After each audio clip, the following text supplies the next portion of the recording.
Over Opinionated.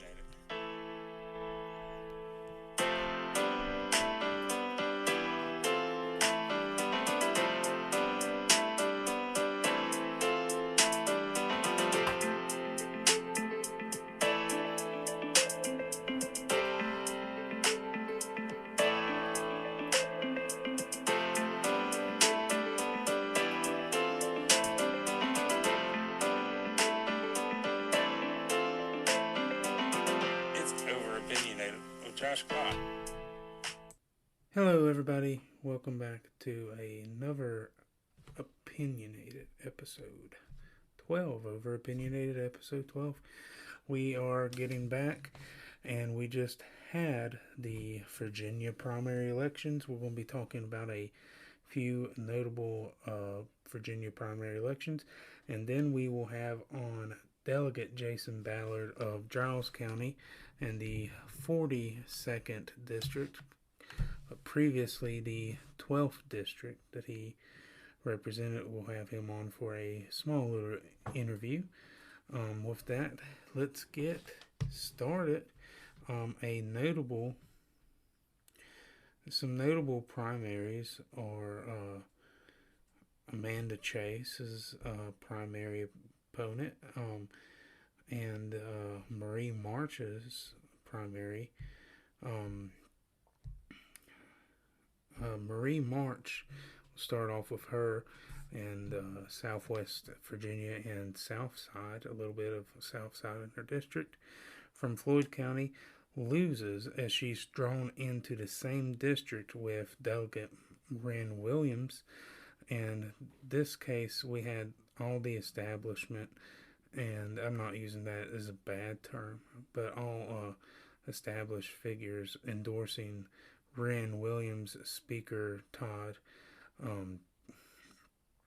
Gilbert endorsed Wren Williams. And Marie March just made a lot of enemies in Richmond. I think she had some good bills that she proposed, but she just never could have many friends in Richmond and always made enemies. Never a good sign in politics. And she loses in a pretty big landslide to Wren Williams by about 3,000 votes. So, she being from Floyd, and sometimes the districts get redrawn. But if you put both of these delegates up, they're a lot more similar than what they would like to let on. They might be bitter enemies, but they're both Trump Republicans, and they're both very strong conservatives. But sometimes the districts get redrawn, and a delegate or a senator will get drawn into the same district, and you just gotta let them fight and let the better man or woman win. So Marie March will no longer be a delegate after a little bit. Maybe we see her again in politics in Southwest Virginia. Who knows? But moving on to the Senate. New Senate District 12 has Amanda Chase, the fire burner, the former governor candidate, and describes herself as Trump in heels, which I don't think is completely accurate. She's a lot worse than Trump has ever been. I cannot stand Amanda Chase. I'll just be honest with you. She was kicked out of the Chesterfield Republican Party because she supported a independent instead of a Republican nominee for governor. So she's technically not even a Republican when it comes to committee, because she's not in good standing with her local unit. So most Republicans don't even consider her a Republican anymore. But she is an elected Republican, so that, I guess, that kind of makes her one. But she doesn't even caucus with the Senate Republicans in Virginia. So if you don't, and almost everybody caucuses with the Senate Republicans or the House Republicans, and no matter what kind of Republican you are, libertarian or a classical conservative or a populist, everyone caucuses with their party. You might disagree with some people, but She was too ridiculous to even join the Senate Republican caucus, and she loses to former uh, state state senator. I think he's a former state senator, uh, Glenn um, Steuervaney Jr., who beat her with 8,557 votes compared to Amanda's 8,188 votes. There's been a controversy. She said that she was cheated out of an election because of mail-in ballots. But she also told her supporters not to vote for mail-in. If you tell your opponents not to vote mail-in, you can't be mad when you get beat in the mail. Okay, I might not like a ton of the mail-in stuff, but it's part of the game. And if you want to win, you got to play the game.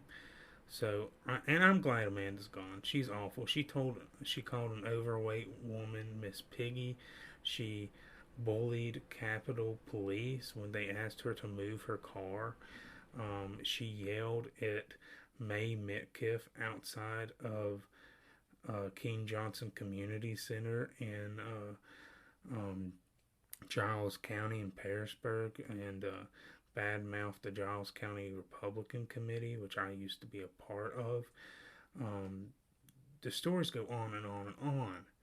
She was an awful uh, candidate for governor. She was not a great state senator. She's better than a Democrat, but it's good that she will no longer be going to Richmond because she can't play ball fairly. She's a very hateful person. And you have a former elected official taking that job from her, and that is a classical Republican. With that being said, we're going to move on to the Republican side. The Democrat side of the aisle. Senate pro temp President Louise Lucas holds on to beat also incumbent Scrolls. And both of this is an African American heavily populated district. Both of these members of the Senate were African Americans. Louise Lucas had a little bit more money, and she used it in advertisements, having herself up with boxing gloves and billboards up and commercials up. She prides herself being part of the blue wall, the blue brick wall stopping Governor Youngkin's agenda, and she rightfully admits it. She says, "I'm part of the blue wall to stop Governor Youngkin." She wins with 9,614 votes compared to the soon-to-be former Senator Skoll with 8,484 votes. And she holds on. She is the longest serving member that the Democrats have. Moving over a district, Joe Morrissey.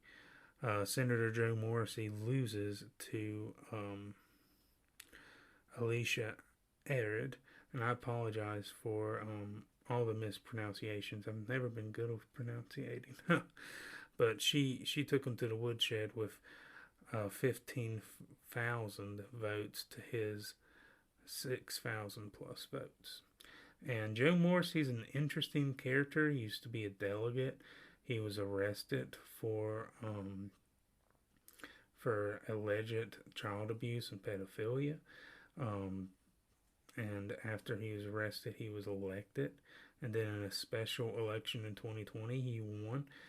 Joe Morrissey lost this seat in a heavy African American district. He lost this seat basically because he's pro-life, and the progressives targeted this race. They didn't want a pro-life Democrat. And he might not be as pro-life as I am, but to be any pro-life in the Democratic Party is a no-no. It wasn't because of his temper tantrums that he would throw. It wasn't because of the alleged child pedophilia. And I say alleged, he was never convicted of it, okay? That's a big distinction. Um, he had a wife that they just got a divorce recently that was very young, that was 18. And there's rumors that he was with her a little bit before she was 18, just when she was 17. That's why he was in jail. But he had children with her. He loved her until the recent divorce. I don't know his feelings about her now, but it's a tragedy whenever that happens, especially for the children. But Joe Morrissey will be a character we probably won't forget in Virginia politics. Very lively person. And as a Republican, as a pro-lifer, I'm kind of on just the votes. I'm sad to see him go because it's going to go to a pro-abortion candidate. But that's politics, and sadly, there is no room in the Democratic Party anymore for pro-lifers. There used to be quite a bit more pro-life politicians in the Democratic Party. Now there's just a handful. I think there's one governor in Louisiana that's pro-life, but it's also Louisiana, and Louisiana is a very pro-life state. Almost all abortion is banned there. The only thing you can get is the abortion pill. It's very hard to get that. So Louisiana is a good pro-life state, and hopefully we get rid of that pill eventually. They still allow exceptions for life of the mother, as all pro-life states do. I don't know one that doesn't. With that being said, I want to read you guys a piece from Politico. Abortion still dominates Democratic politics. Free takeaways from the Virginia primary night. The battle for Virginia's future and the 2023 biggest down-ballot election in the country can now begin in earnest. Governor Glenn Youngkin aims for unity, Republican control in a state that hasn't gone for a GOP president since George W. Bush. And Democrats hope to retake enough seats to defend abortion rights in the state. Both parties are expected to dominate the airwaves over the next 5 months, which every single legislative seat across the two chambers is up for grabs in November. Virginia is one of two states with a split legislature. Virginia is one of two states with a split legislature. Democrats have a slim majority in the state Senate, while Republicans have a narrow one in the state House. Both parties believe they have a viable path to control either chamber. Youngkin and his allies are pouring resources into the fall elections, which could boost his national profile even further. After not quite rolling out a presidential bid, Democrats are hoping to crawl back power after surprise Republican wins in 2021, testing the salinity of abortion as a winning message ahead of 2024. On Tuesday, a bipartisan pair of controversial incumbents got the boot, while the general election field became clear. Here are 3 takeaways from Tuesday night's elections. Abortion message is here to stay. Like all things the Democratic politics, this race came down to abortion. One of the most conscientious primaries on Tuesday night saw the downfall of Democrat State Senator Joe Morrissey, an anti-abortion incumbent who was defeated by former delegate Lakeisha Arid. I'm sorry for the mispronunciation of the former delegate, now state senator. Morrissey is a controversial figure in Virginia state politics. He was a member of the state house before resigning after he was convicted of contributing to the delinquency of minors. only for him to turn around and win his seat back in a special election that took place while he was serving a jail sentence. He has been in the state Senate since 2020. He bet on his long record with his constituents but came up short. Admin focused on her campaign challenging Morrissey heavy on abortion. Morrissey previously described himself as pro-life and has said he considered supporting some restrictions, but said his view had been on miscontinuing during the primary. Her victory is just the last in a series of small but significant data points that show Democrat voters are still motivated by abortion at the ballot box. Earlier this year, Democrats flipped a state Senate seat in Virginia after a campaign that drew outsized attention from both pro-abortion rights and pro-life groups. And Wisconsin saw unvalid turnout in a April state Supreme Court race that was very much about abortion. Democrats signaled that they tend to focus heavy on the issue in the general election. The DLCC gave Republicans a reality check by running on protecting abortion access and creating a winning blueprint for state Democrats. A recent strategy memo for the Democratic Legislative Committee reads, Youngkin has a lot riding on this year's elections. If he manages to get total control of the state legislature, he would have latitude to enact his agenda in a place other Republicans all but wore off long ago. But heading into the fight, he got his troops he wanted. Youngkin endorsed in dozens of races Tuesday night, but his political operation, Spirit of Virginia, noted that he weighed into 10 contest primaries across Virginia. Youngkin went 10 for 10 in the contest primary endorsements. Racking up these victories show that Youngkin has some juice among primary voters, at least in Virginia, and some of those endorsements come in seats that will be crucial to determine the majority in both legislative chambers, like in a Fredericks area Senate district where Youngkin backed State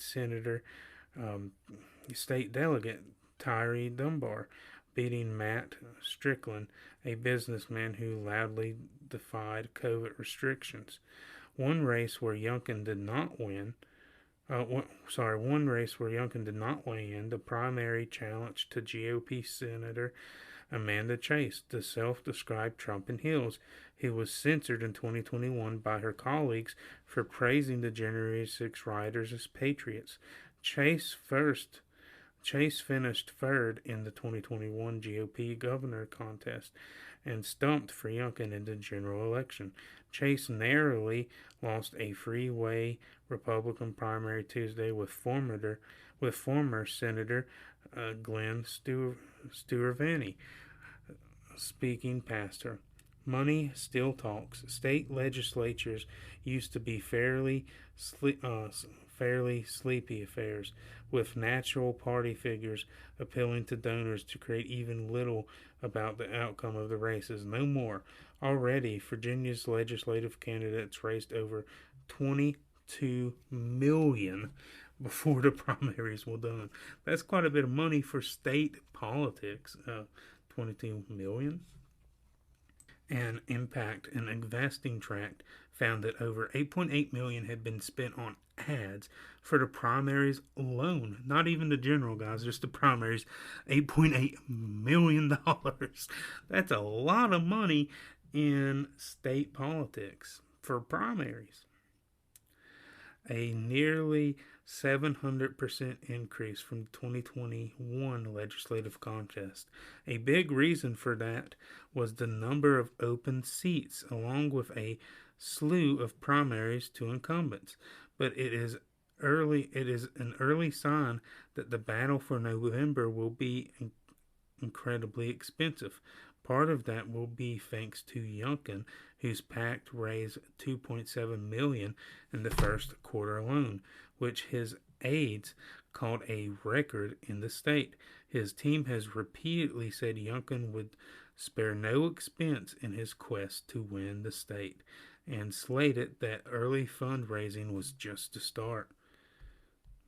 That is all of that article. Glenn Youngkin is a beast in Virginia politics. He came in, he won the Republican primary. The Republican convention. We had a convention. That was not an easy task because he had heavy hitters like the former delegate speaker of the House, Kurt Cox. And I like Kurt Cox. That's who I initially supported and stumped for. Kurt Cox would have been a good governor, but Youngkin took a lot of his momentum away. And then you had Amanda Chase that got a lot of the Trump fire burns, but she's not Trump. She is 10 times worse than Trump ever was. And I'm not saying that is a bad thing toward Trump, just it's that brand, it's that unpolished. But she said ridiculous stuff. She was censored, not just for saying stuff about January 6th, but censored for all her crazy crap. And the January 6th stuff just catapulted it. She aligned herself with Jody Piles, who ran against my former delegate, Jason Ballard, who we're going to have on the show later, who was crushed. So both of them, Jody and Amanda, both got beat. So it's not always great to make enemies in Richmond and in Virginia.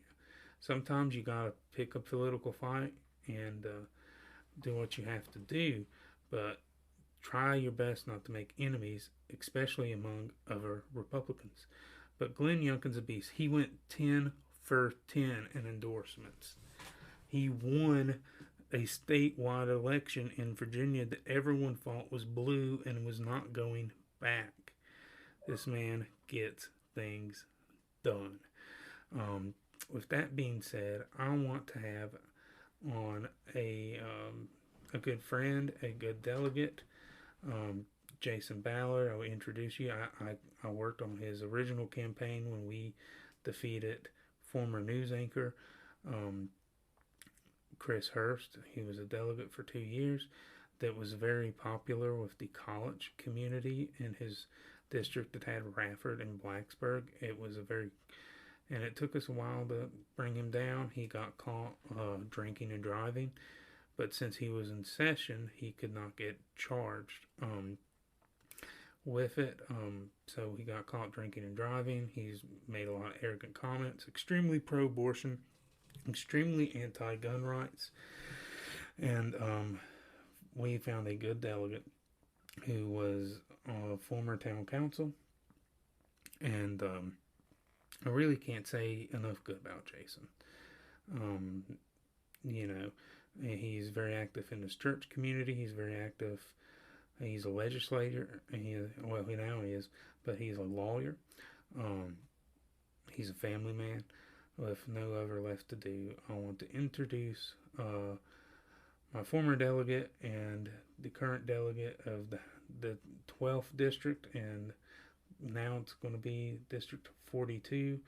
He's working alongside Governor Youngkin, the House Republicans, to get good things happen in Virginia. We just got to win the Senate, keep the House. And maybe we can keep turning Virginia more conservative and have better laws. But here is Delegate Jason Ballard. Okay, everyone. We're excited to have Delegate Jason Ballard of Giles to come on Over Opinionated, and just thank you so much for coming on the show, and congratulations on winning your nomination. Yeah, thanks, Josh. I appreciate that very much. Thanks for having me on. Absolutely.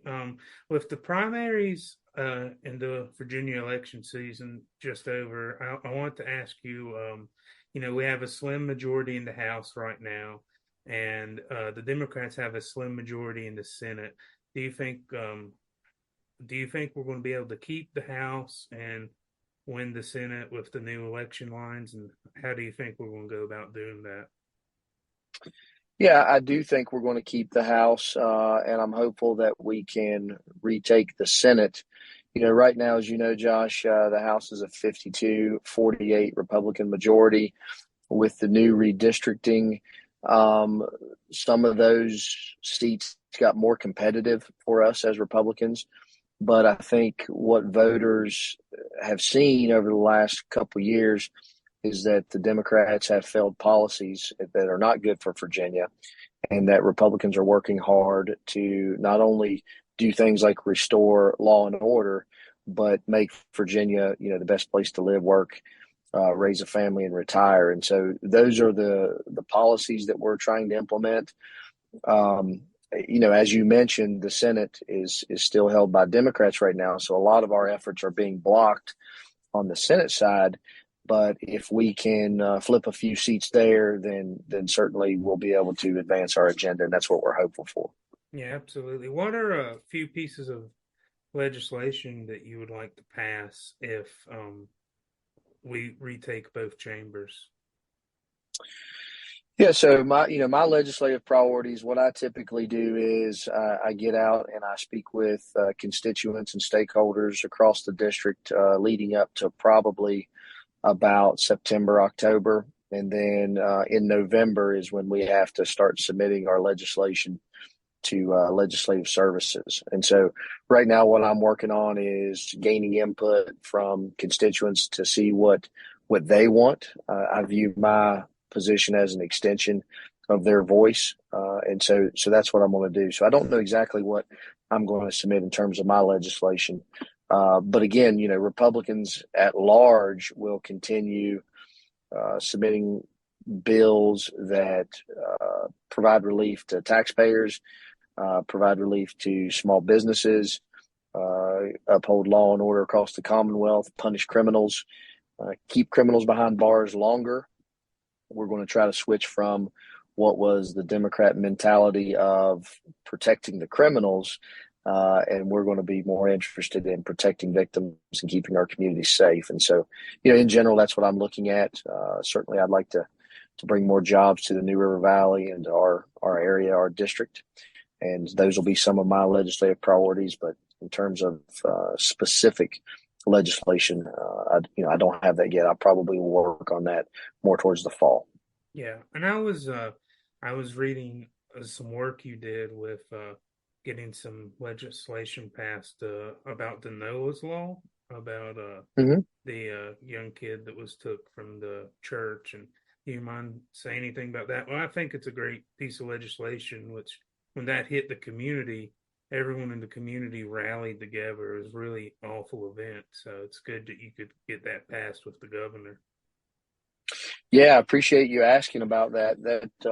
In my first session in the General Assembly, that's been, my Mm-hmm. favorite bill that I've worked on. So as you stated, little Noah Trout was a 2-year-old at the time who was taken from Riverview Baptist Church in Giles County. And it was the classic case of stranger abduction. Nancy Fridley just was going across our county looking for a child to take and steal and raise as her own. She had no connection to Noah Trout. So what happened was during the prosecution of Nancy Fridley, prosecutors learned that the most that she could be charged with was a Class 5 felony.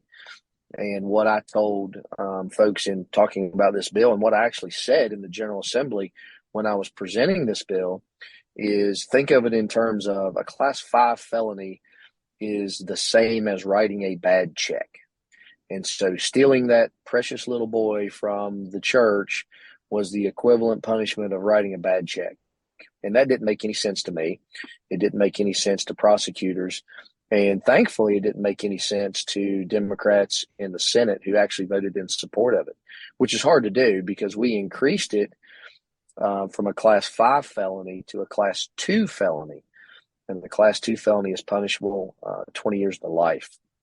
And so, that legislation obviously not retroactive to where it's going to have any effect on Nancy Fridley, but moving forward, should this same thing occur, um, the perpetrator will be punished way more severely than what happened in the Noah Trout case. And I actually had the amazing opportunity to go to Riverview Baptist Church and present the Trout family with a signed copy of that bill that was signed into law by Governor Youngkin. Governor Youngkin was nice enough to even send us the pen that he used to sign it. And so that was really cool.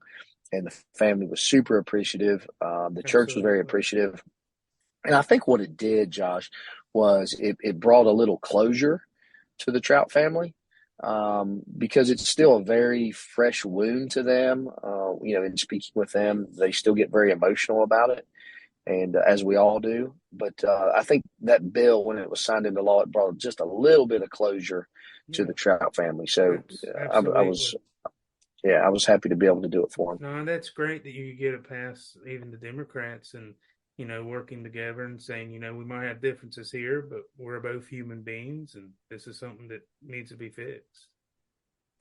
Yeah, that's exactly right. And when I said that in Senate Judiciary, which again is controlled by the Democrats, they were shocked that stealing a child in Virginia, the most you could be punished with was a Class 5 felony, again, equivalent of writing a bad check. And so I'm very thankful for my colleagues across the aisle that worked with me to get that signed into law. Absolutely. And that makes you a good legislator, that you're in tune with the community, and that's really the point of it all. So, I do have a question. This being, a more conservative, a right to life, Christian bent podcast.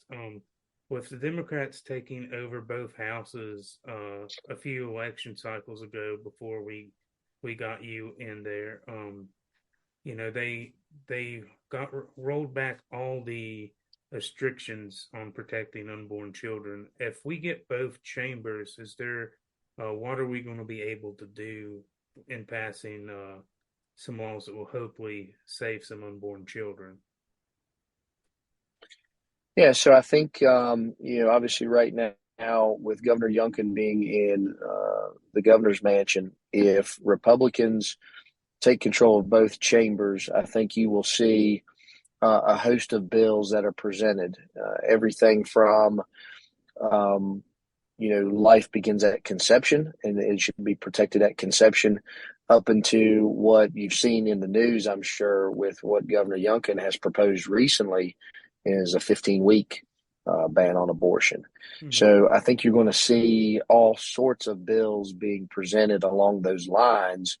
And it'll be interesting to see what we would be able to agree upon. I don't know the sentiment across both chambers of what that would look like, but I do know that Republicans would certainly present multiple bills that range from protecting life at birth, which is what I agree with, up into what's been proposed recently, and trying to get the Democrats to sign on to a 15-week ban on abortion, which obviously was not successful in the last session. So we're just gonna have to see where the elections fall and where the delegates and senators end up getting selected, and see if we can meet a compromise, I guess.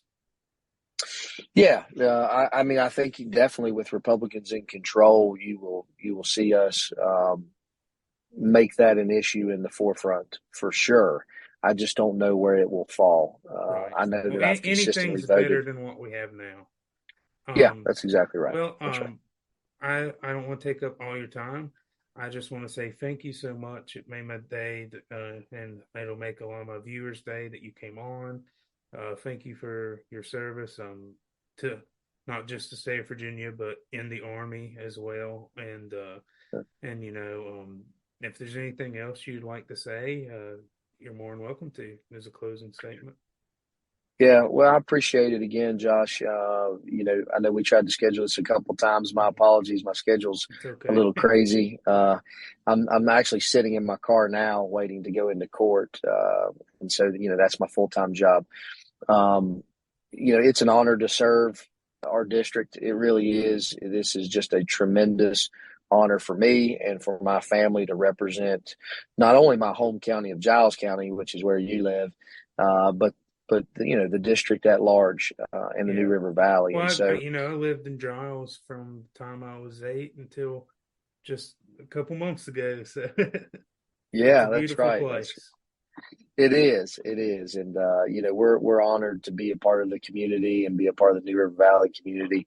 And so I'm just happy that I'll get another term in the House of Delegates. And I appreciate all the support from voters in the district, and hopefully I'll make them proud again. Absolutely. Well, thank you so much, Jason. It was great to have you on. Yep. Good to And I am tickled pink of Delegate Jason Ballard coming on the show.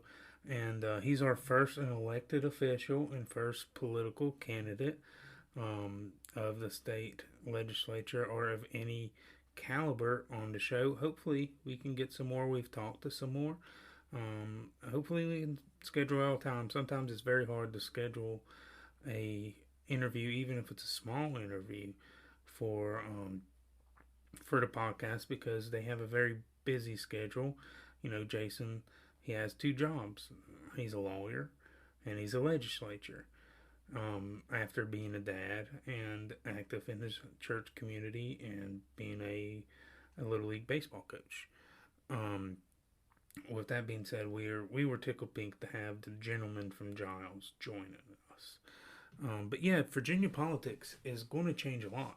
There was a lot of incumbents that did not seek re-election, and there was incumbents that had to run for their seat that was drawn into another district with another incumbent, and it clashed. And I've heard that we are um, going to lose experience of the legislature up to 600 years. And that's combined experience, 600 years of combined experience. That's about the upward of what I've heard. The lower of what I've heard is 400.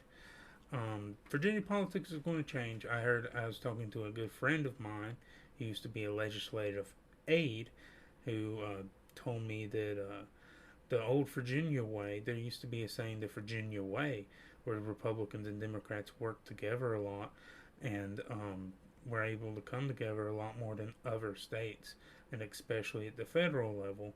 That's going to go away because it's more partisan. Um, the Republican Party used to hold a supermajority in Virginia until the demographics shift, and the Republicans didn't do as well in the suburbs.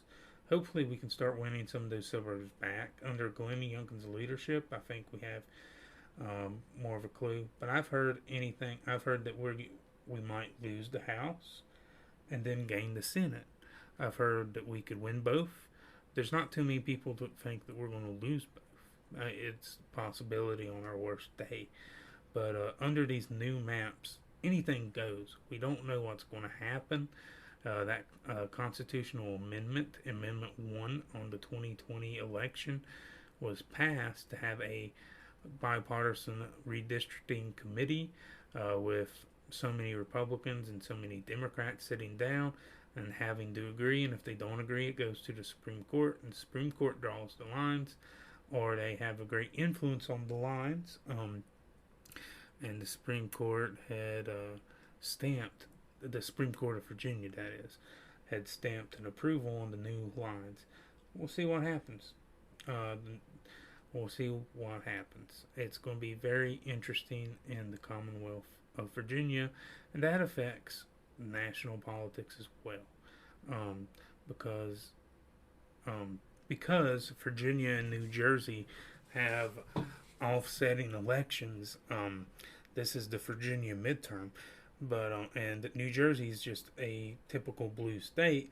Virginia is what people thought was becoming a blue state is more of a purple state. We're a maybe a blue purple, but we're still a purple. but state. And I think it's interesting. People are going to be watching this, and political Democrats are going to see what happened in Virginia and what will work in trying to get Joe Biden reelected in 2020. So let's hope that we can take the abortion thing. It's not going to be completely gone ever, but let's see if we can diminish that by getting a big victory. If you live in a purple district, go knock doors, volunteer. If you have a little bit of pocket change, I know that this gets hard, but give a little bit of money. Even if it's $5, it goes a long way.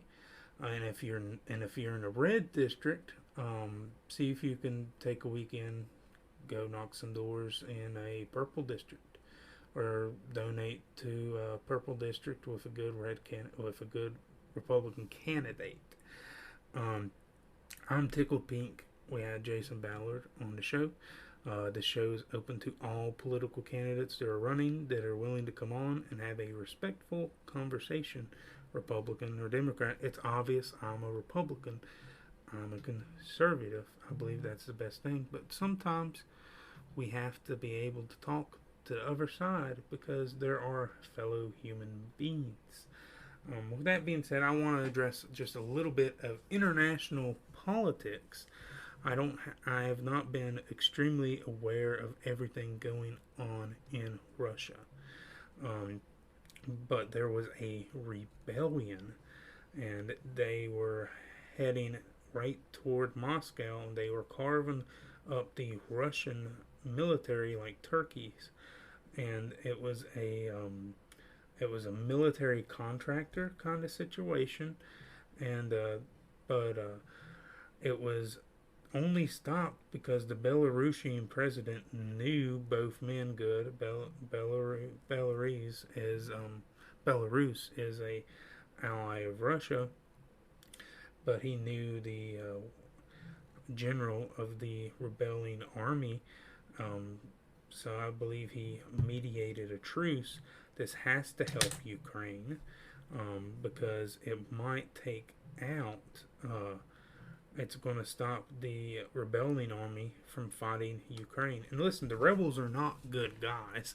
Sometimes in international policy, we go with the enemy of my enemy is my friend, and then when that enemy beats the other enemy, they become our enemy, if that makes sense. But Putin's an evil man. He's an evil man. I really pray that he repents and turns his life to God. And that might seem laughable, but anything can happen. God can save evil people, even Vladimir Putin. But Vladimir Putin is an evil, evil dictator, an oligarch. Um, and man, I wish even though the enemy of my enemy can become an enemy too, I wish that they would have took him out. But I'm rooting for Ukraine. I think all good Westerners and good liberals, classical liberals, which is not the same thing as a Democrat liberal, we should all be rooting for Ukraine. Um, it's not a perfect country. There is corruption in Ukraine, but they are head and toes better than Russia. And just to have a barbaric war take place in Russia in 2022 and 2023, like it was back in World War II or World War One. And it's just sad. And Russia's not nearly as strong as we thought they were. They couldn't take over Ukraine. Heck, they couldn't even stop rebels from almost taking their capital. And they flew Putin out of Moscow to St. Petersburg because they thought that they were going to take the capital.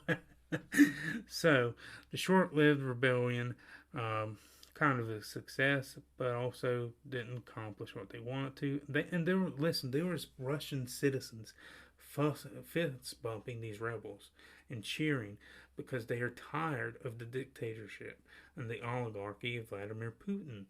Um, it's People would like to say that Russia reformed and did a lot better after the Soviet Union fell, but did it though? Maybe some reform, but Russia has never had real freedom in their history. They were took over by the Mongols. Uh, they They had the serfdom, then they had the communist revolution that led to the USSR. Um, you had Tsar Nicholas being executed. And the czars were not great for Russia, but he wanted to institute some reforms, but it was just too late, and the communists killed him and his entire family. He killed his entire family, all his children, all his wives. I mean, all his wife. He only had one. Tsar Nicholas II. It's a tragedy. You know, they made the movie Anastasia because they didn't think that Anastasia was killed. Her evidence has been shown that she was in fact killed. I remember the cartoon Anastasia as a kid that's loosely based off that, and it was tragic. It ended up bad. Um, Russia needs two things. They need a real sit to sit, heart to heart with Jesus, and to talk with Jesus, just like all nations does. And they need to be, they need liberalism, classical liberalism, like the West has, like America has, like Great Britain has. And they need a good constitution. But I don't see that happening anytime soon, even if a rebellion takes place and Putin is overthrown again. There's another rebellion. It just seems like you trade one tyrant for another in Russia. So pray for our brothers and sisters in Russia. They're against this war. There are more of them than the Russian government would like to say. And pray for our brothers and sisters in Christ in Russia. They need some help. They definitely need some help. I'm glad America got Alaska from Russia, because imagine the Cold War if Russia had Alaska. Maybe Great Britain ends up with it, them being the head of Canada over Canada at the time. I'm glad, Alaska is part of the United States. It gives us good natural resources. It's absolutely beautiful. I like Alaska a lot, and I'm glad the Russians didn't keep it. We bought it from them. They called it Stewart's Folly, Stewart's Icebox.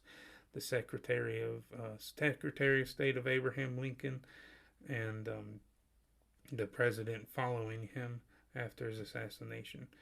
But William Stewart did a pretty good job in getting us Alaska. So good job. But I am so thankful for all of my listeners everywhere in Southwest Virginia, in Virginia Beach, everywhere, in Tennessee, West Virginia. I've had two listeners. I've had two listeners international so far, Canada and Australia, and we're building a movement, hopefully, to spread conservatism and to spread the gospel of Christ. This is a Christian show. And we're going to be doing Bible studies that doesn't even talk about politics, and that's what I like about this podcast. Hopefully this is about Jesus first, then conservatism. But I believe that every Christian should be active in government, should be active in politics. We can't lose our faith. We can't lose our role in God, right? God comes first, then politics. And if we ever have to compromise, we pick Jesus above everything.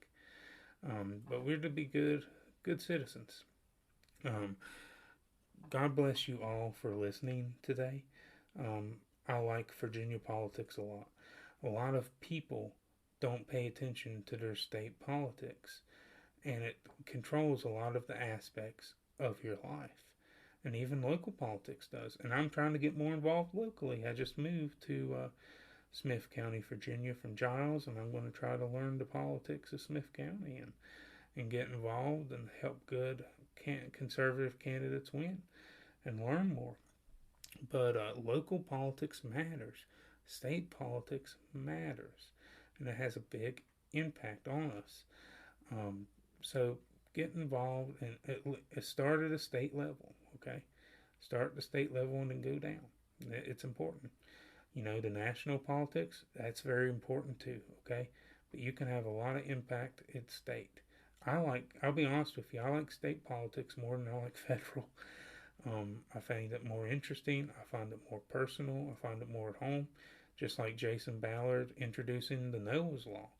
That's something that's not going to be on Fox News or CNN or MSNBC, but that's something that impacts people that have had children stolen from them in the state of Virginia that will punish these criminals more.